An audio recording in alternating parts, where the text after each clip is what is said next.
Hi guys, it's Linda.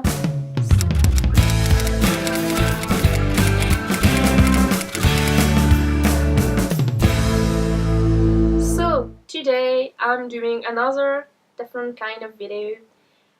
Maybe you have seen my review yesterday, but today I'm going to have a review of The Alchemist by Paulo Coelho, and I review it at the same time as Rishika and I. I'm going to leave the link to her video in the description below.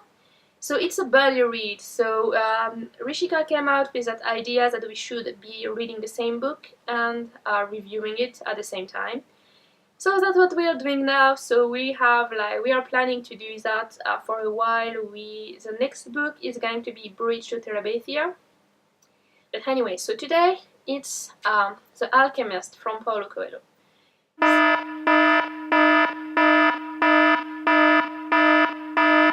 So I was the one who actually picked that book because I wanted to reread it, and I thought that she would like it too. So that's actually my third read of that book, and I think that book is a really important book. It has a lot of truth in it, a lot of philosophical ideas, a lot of ideas that help you how to think about your life in different ways. So let's start with what you can get if you just don't take care about any kind of philosophical idea first. So because there is many way of reading that book, you can decide that it's just a story, a novel. So in that case, it's the story of a boy, a shipper, who is basically from Spain. He has sheep and he moved from place to place. His parents wanted him to be a priest, but he wanted to travel, so his father said, okay, buy your flock and you can be the shepherd that you want to be. And so that boy, he's traveling all over Spain to give, from pasture to pasture to take care of his sheep, and he sells the wool to get money to live and buy whatever else he wants, right? Like a normal shepherd life. And then he has a dream twice, and it makes him think about the meaning of the dream, and that's what he's going to do. He's going to try to find out what's with the dream, and he's going to follow that dream until, well, he kind of get the meaning of it, basically, until he find the treasure he's looking for. So basically it's a novel, it's a adventure novel in a way, because you can see that character going from place to place, and you can see that he has difficulties along the way, and at the same time it's not really a fantastical crazy adventure with people that are there especially to be mean to him. It's more like a travel through life, because what happened to that guy could happen to anyone. Like, anyone could go to a foreign country and get robbed and have no money. Anyone can go to a foreign country, find a job, learn the language, and that kind of things. So you have very realistic description of life for this character. It's not like there is an antagonist or anything. It's taken like life is your friend but your antagonist at the same time, and still push it in the right direction and everything he needs. So basically, since he wants to go from Spain to see the pyramid in Egypt, he needs to learn Arabic, but he doesn't know that. So he just leaves to go from Spain to the closest place in Africa, and basically he doesn't know what to do next, and he's sort of forced into getting a job and learn the language. So I think every single steps in this direction, every single step that brings that character to the conclusion of his travel is really realistic, and at the same time it's not rushed. There is a lot of books, a lot of adventure the character are going to, like, including the one I actually write, the character is going to leave on day 1, and on day 3 there is like tons of trouble. He be in trouble for a week, and at the end of the week he finds what he needs. That's what a lot of books are doing. But this book actually follows the progression of life a lot more closely. So you have this very long frame of time. I mean, when you read it, you don't feel like that because it's a short book. So you have this very long frame of time that actually really describes life as it is, and I think that's pretty cool. So that's the first thing you can take out from that book. Then there is all the wise words in that book. So since I don't know if you have been looking at my Artist Way videos, in the Artist Way, what I complain about is the use of gods in a lot of ways, because you don't know exactly what frame of beliefs we are into when you read the Artist Way. But in the Alchemist, you also have that. First, the main character is Christian, because he believes in Jesus Christ, and he's from Spain, so he's like a Christian, probably Catholic from Spain. He has those particular views toward the gypsies, he has his particular views toward the Muslims, so you have them. Basically, you see everything through his eyes. And at the same time, you have this sort of universe belief, what the universe brings to you. And that's actually really follows the beliefs of the author. If you look at Olep, which is more autobiographical from Paulo Coelho, you have all those thoughts about the universe, and you have the magic, and you have the Christianity. So it's kind of like a multiple frame of beliefs that are pasted together so that it makes sense to one person, and you know exactly where you are at in the belief system.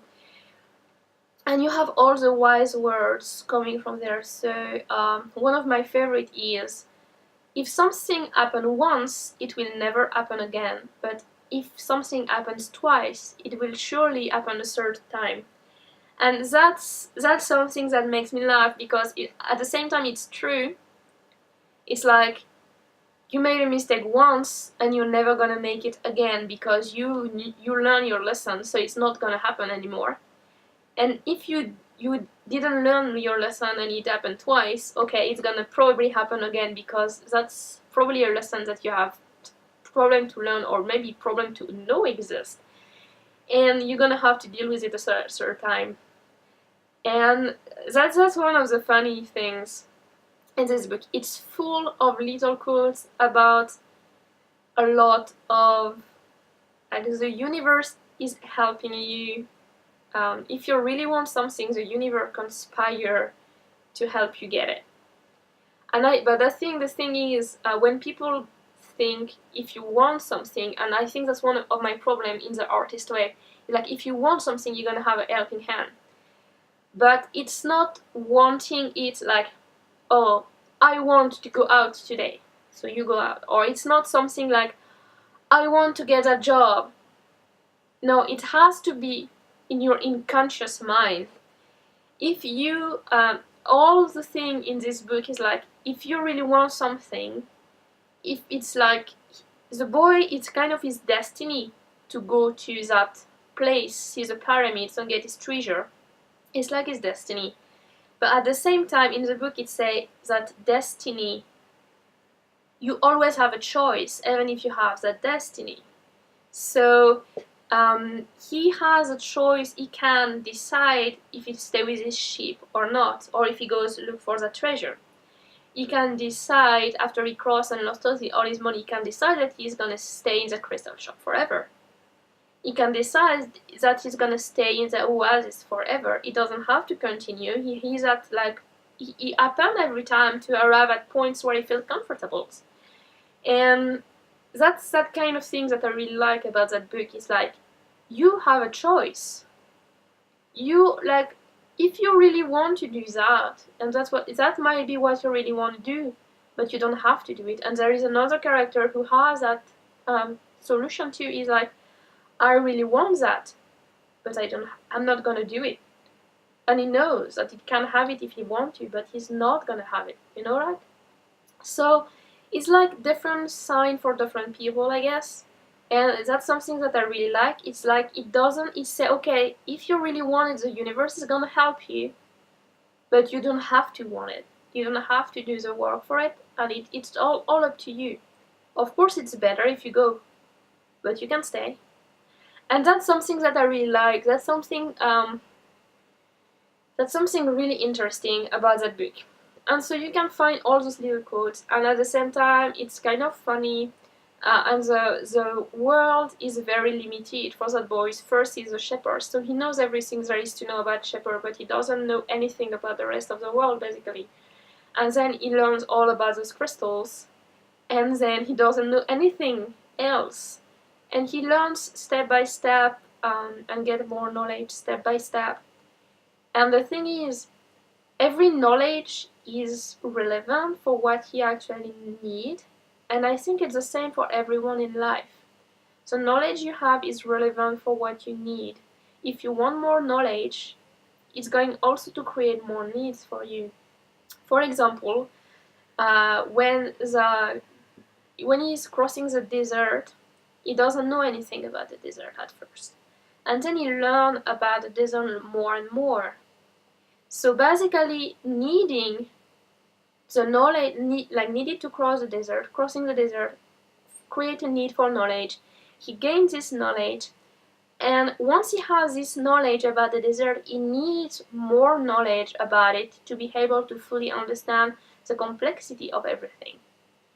So it's like a wave. It's like you need something, you get it, and it's gonna create more need of something else, and you're gonna get it, and that kind of thing. And so that the character is always progressing and always learning new things, no matter where he goes, because he has absolutely no choice. If he wants to survive, if he wants to progress, he has to learn the new things.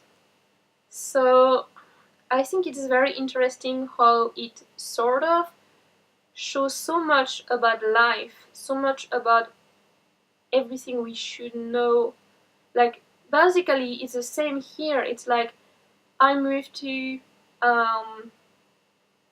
Ireland first, so I had to learn the way of being in Ireland, like English, and like learn new food, new taste, new routine. Every time you move somewhere new, you need to learn new routines. Then I moved to Japan, and I had to do all the work again. Every time I moved, like I moved in this place at the beginning of the year, and so I have to relearn like the subway, how to take train, like not how to take train because it's the same train, but like take different trains to go from place to place, and where to go shopping for my grocery, and where to get my supplies for the yarn and stuff. So every time you go somewhere, you have to relearn. Okay, it's not as huge as in the book, but it can be, basically. So, and I think it's good. Like, I think if you are stagnating, if you stay still in a place where you are like confident and everything is fine, I think big trouble is going to happen. And that's also explained in the book. It's you could stay here forever, but if you don't take on the changes, you're just going to stay, and it's gonna decay in a way. Like it decay for the crystal seller, or kind of like it would have decayed for the main character if he didn't continue his pursuit. So it's all explained, and I think it's very interesting. So basically, also as the main character became an alchemist without knowing it. So that's another way you can go through. You can go through at the like how to become an alchemist by following like his treasure and by following his path in life, and how he learns slowly to listen and to like look at nature in a different way. So yeah, it's a very interesting book. I read it 3 times, so you can know how interesting it is. It has always new lessons for you whenever you read it again. and it has a lot of value inside.